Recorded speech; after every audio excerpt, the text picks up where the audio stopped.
السلام علیکم ورحمۃ اللہ وبرکاتہ۔ آج ہم بات کریں گے حضرت سلیمان علیہ السلام کے بارے میں۔ حضرت سلیمان علیہ السلام اللہ کے پیغمبر تھے اور بادشاہ بھی۔ آپ علیہ السلام حضرت داؤد علیہ السلام کے بیٹے تھے۔ باپ کی وفات کے بعد تخت کے وارث ہوئے۔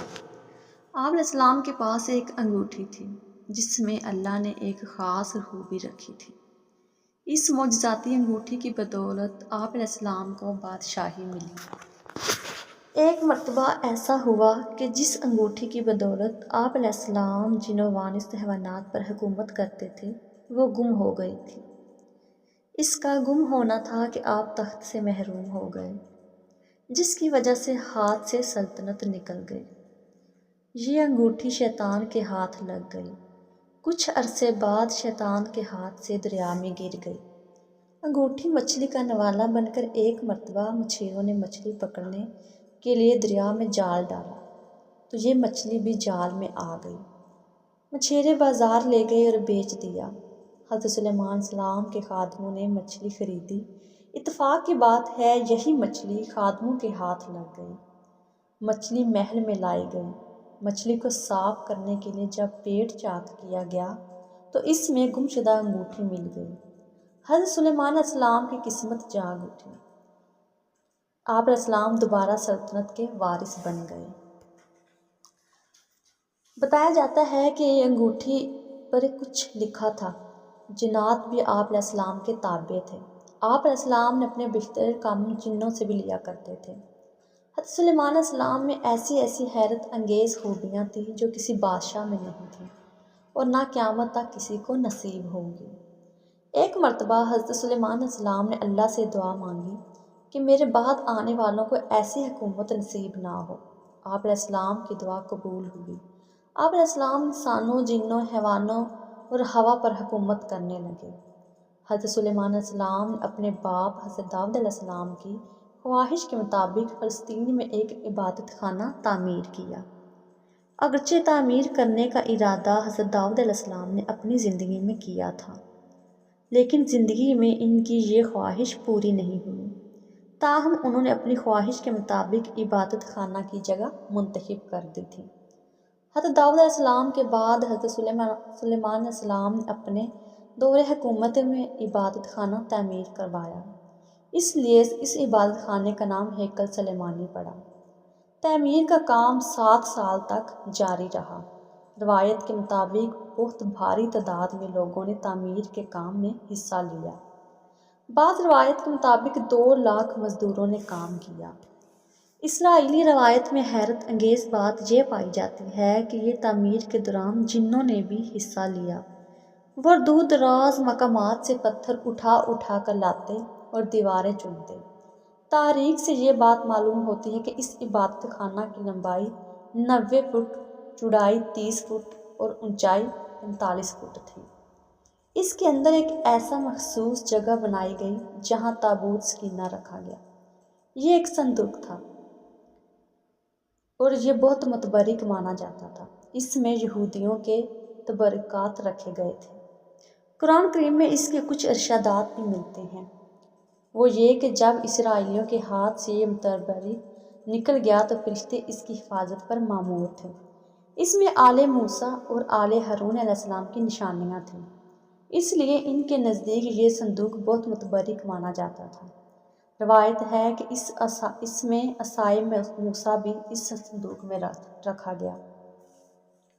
یہ عصا حضرت شعیب علیہ السلام نے حضرت موسیٰ علیہ السلام کو عطا کیا تھا۔ ان میں پتھر کی وہ تختیاں بھی تھیں جو طور سینا پر اللہ نے حضرت موسیٰ علیہ السلام کو عطا کی تھی۔ جب طالوت اسرائیلیوں کا بادشاہ بنا تو یہ صندوق دوبارہ بنی اسرائیل کے ہاتھ آیا۔ تابوت سکینہ حاصل کرنے کے لیے طالوت کو جنگ لڑنا پڑی۔ یہ جنگ کافروں سے لڑی گئی۔ اس جنگ میں طالوت نے اللہ تبارک تعالیٰ سے دعا مانگی کہ اے رب مجھے صبر کرنے کی صلاحیت عطا کر، مجھے ثابت قدم رکھ اور کافروں پر فتح دے۔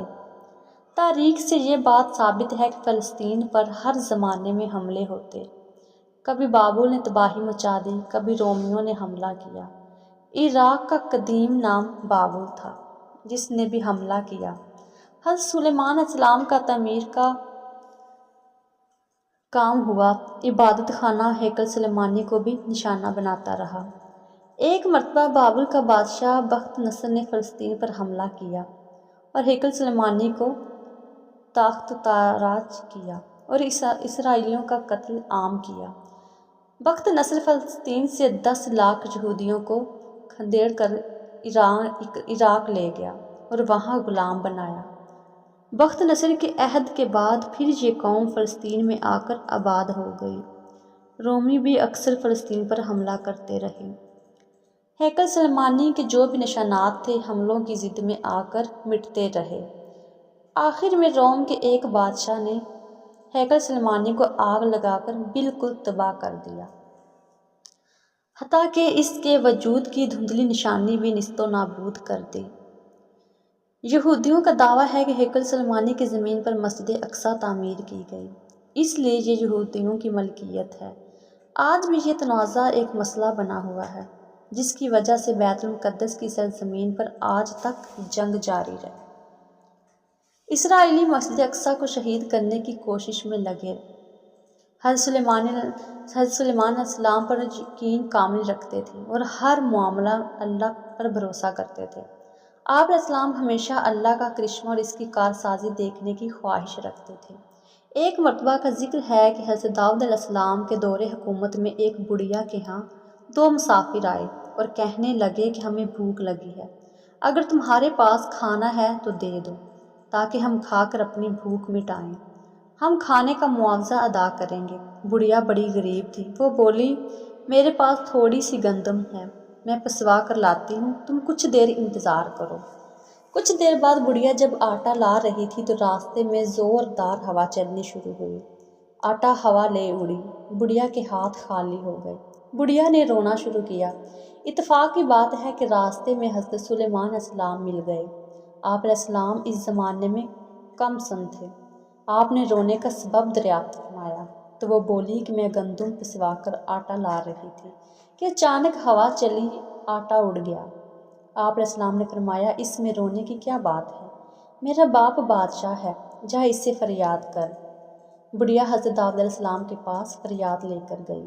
حضرت داؤد علیہ السلام نے فرمایا میں کیا کر سکتا ہوں، اللہ کے حکم سے چلتی ہوا، اگر کوئی انسان ظلم کرتا تو میں انصاف کرتا، ہوا کے ساتھ کس طرح معاملہ کروں۔ پھر اپنے ایک خادم سے کہا کہ 2 بوری اناج بڑھیا کے حوالے کر دو۔ بڑھیا اناج لے کر واپس جا رہی تھی تو راستے میں پھر سلیمان علیہ السلام سے ملاقات ہوئی۔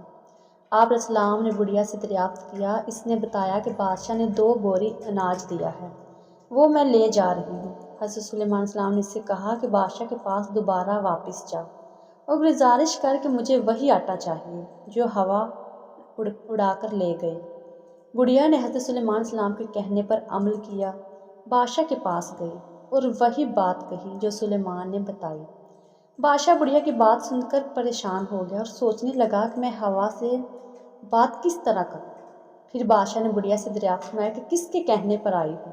اس نے جواب دیا کہ مجھے راستے میں ایک کم سن لڑکا ملا تھا، اسے تمام ماجرا سنایا تو اس نے مجھے سکھا کر بھیجا ہے کہ حضرت داؤد علیہ السلام سمجھ گئے کہ یہ سوائے سلیمان کے وہ دوسرا کوئی نہیں ہو سکتا۔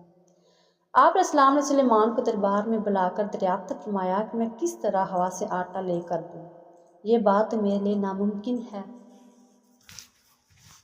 سلیمان علیہ السلام نے بادشاہ سے کہا کہ آپ پیغمبر ہیں اور بادشاہ بھی، آپ دعا کریں تو وہی آٹا واپس آ سکتا ہے۔ آپ نے دعا کی کہ اللہ نے آپ علیہ السلام کی دعا سن لی۔ اللہ نے ہوا کو انسانی شکل میں آپ علیہ السلام کے پاس بھیجا۔ حضرت داؤد علیہ السلام نے ہوا سے دریافت کیا کہ اس بڑھیا کا آٹا کیوں لے کر اڑی۔ اس نے جواب دیا کہ اللہ کا یہی حکم تھا۔ پھر حضرت داؤد علیہ السلام نے ہوا سے پوچھا کہ اس بارے میں جو معلوم ہے ہمیں بتاؤ۔ ہوا نے پورا واقعہ سناتے ہوئے کہا، سمندر میں ایک کشتی آ رہی ہے، اس میں کچھ تاجر بیٹھے ہوئے ہیں۔ کشتی میں ایک سوراخ ہو گیا جس سے کشتی کے ڈوب جانے کا اندیشہ پیدا ہو گیا۔ کشتی میں بیٹھے ہوئے تاجروں نے خدا سے منت مانی کہ اے خدا، اگر کشتی ڈوبنے سے بچ گئی تو ہم اس کا آدھا حصہ داؤد علیہ السلام کے دربار میں پیش کریں گے۔ تاکہ وہ غریبوں میں تقسیم کریں۔ ان کی دعا قبول ہوئی۔ ہوا نے بتایا کہ مجھے حکم ہے کہ اس بڑھیا کا آٹا اڑا کر کشتی کا سوراخ بند کر دوں۔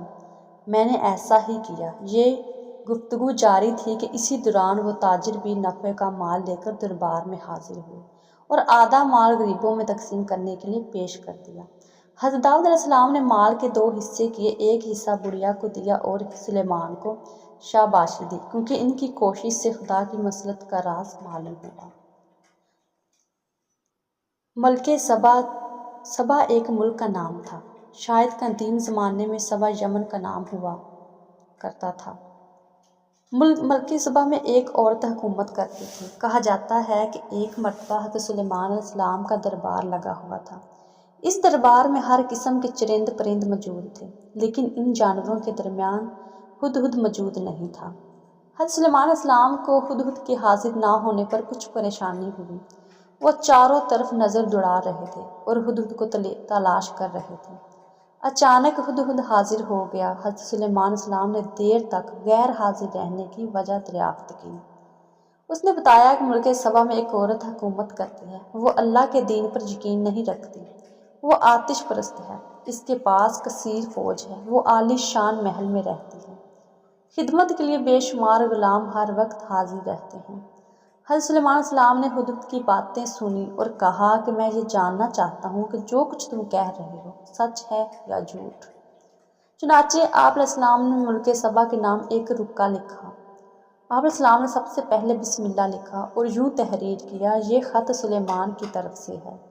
میں اللہ کے نام سے شروع کرتا ہوں جو سب سے بڑا مہربان رحم والا ہے۔ بے شک تم اپنی سلطنت پر غور اور سرکشی نہ کرو، پہلے تم اللہ کی فرمان برداری کرنے کا عہد کرو، پھر میرے پاس چلے آؤ۔ آپ علیہ السلام نے خط ہدہد کے حوالے کیا اور بولے کہ یہ خط اس کے سامنے ڈال دو۔ ہدہد نے ایسا ہی کیا۔ ملکہ نے خط اٹھا کر پڑھا اور درباریوں سے کہا پڑھ کر سنایا جائے۔ ان سے رائے طلب کی کہ اب کیا کرنا چاہیے۔ دربار میں حاضر تمام لوگوں نے ایک رائے ہو کر کہا، ہم طاقتور ہیں، اس لیے خوف زدہ ہونے کی ضرورت نہیں۔ ہم سلیمان علیہ السلام کا مقابلہ کرنے کی طاقت رکھتے ہیں۔ ملک سبا نے کہا، یہ تو ٹھیک ہے، اس میں کوئی شک نہیں، ہم کمزور تو نہیں، لیکن ہمیں سوجھ بوجھ سے کام لینا چاہیے۔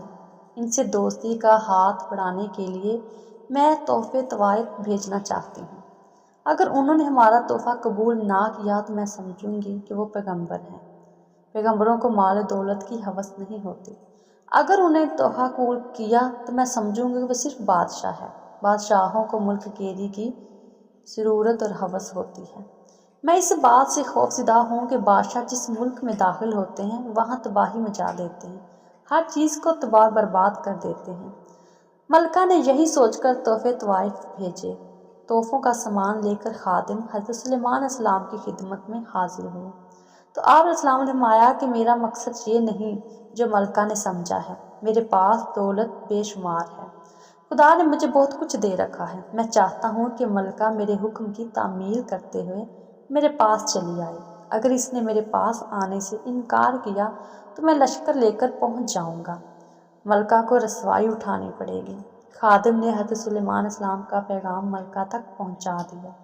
ملکہ نے روانگی کے لیے تیاری شروع کر دی۔ آپ علیہ السلام کو ملکہ کی روانگی کی خبر مل چکی تھی تو آپ علیہ السلام نے جنوں سے پوچھا کہ ملکہ کو یہاں کون لا سکتا ہے؟ ان میں سے ایک جن نے کہا، میں پلک جھپکتے ہی ملکہ کو حاضر کر سکتا ہوں۔ آپ علیہ السلام نے اجازت دی تو ایک جن تخت سمیت ملک سبا کو لے آیا۔ حضرت سلیمان علیہ السلام نے اللہ کا شکر ادا کیا اور کہا کہ اس تخت کی شکل بدل دی جائے۔ جب ملکہ دربار میں پہنچی تو اس سے پوچھا کہ کیا تیرا تخت بھی ایسا ہی ہے؟ اس نے کہا کہ یہ تو وہی ہے۔ حضرت سلیمان علیہ السلام نے اپنے محل کو حیرت انگیز طریقے سے دیکھا۔ جب کہ بڑی حکمت کے ساتھ تعمیر کیا محل کا فرش شیشے سے تیار کیا۔ فرش کے نیچے پانی کی نہریں بہہ رہی تھیں۔ ایسا معلوم ہو رہا تھا جیسے یہ فرش نہیں بلکہ پانی ہی پانی ہے۔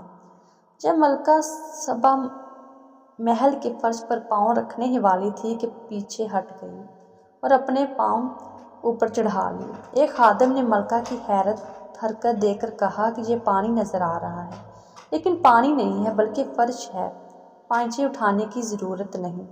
ملکہ یہ عجوبہ دیکھ کر دنگ رہ گئی اور کہنے لگی، اے پروردگار، میں نے اپنی جان پر ظلم کیا ہے، میں سلیمان کی بات مانتی ہوں، اللہ ہی تمام کائنات کا رب ہے۔ ملکہ سبا حضرت سلیمان علیہ السلام پر ایمان لے آئی اور آپ علیہ السلام سے نکاح کر لیا۔ ایک مرتبہ حضرت سلیمان علیہ السلام اپنے بھاری لشکر کے ساتھ راستے سے گزر رہے تھے۔ اس راستے پر چونٹیاں چل رہی تھیں۔ حضرت سلیمان علیہ السلام کی سواری دیکھ کر چونٹیوں کے سردار نے چونٹیوں کو خبردار کرتے ہوئے کہا کہ حضرت سلیمان علیہ السلام اپنے لشکر کے ساتھ گزر رہے ہیں، ایسا نہ ہو کہ تم سب حضرت سلیمان علیہ السلام اور ان کے مصاحبوں کے قدموں کے نیچے آ کر روندے جاؤ، تم سب اپنی حفاظت کے لیے اپنے بلوں کے اندر گھس جاؤ۔ چونٹیوں کی یہ بات سن کر حضرت سلیمان علیہ السلام مسکرائے اور خدا کا شکر ادا کیا۔ بیان کیا جاتا ہے کہ حضرت سلیمان علیہ السلام عجیب و غریب حالت میں وفات پا گئے۔ آپ علیہ السلام ایک مقام پر سا ٹیک کر کھڑے رہے اور اسی حالت میں آپ علیہ السلام کی روح پرواز کر گئی، لیکن آپ علیہ السلام گرے نہیں۔ آپ کی وفات سے سب بے خبر تھے۔ جب عصا کو دیمک چاٹ گئی تو آپ علیہ السلام گر پڑے۔ اسی وقت جنوں، چرند اور پرند کو آپ علیہ السلام کی وفات کی خبر ہوئی۔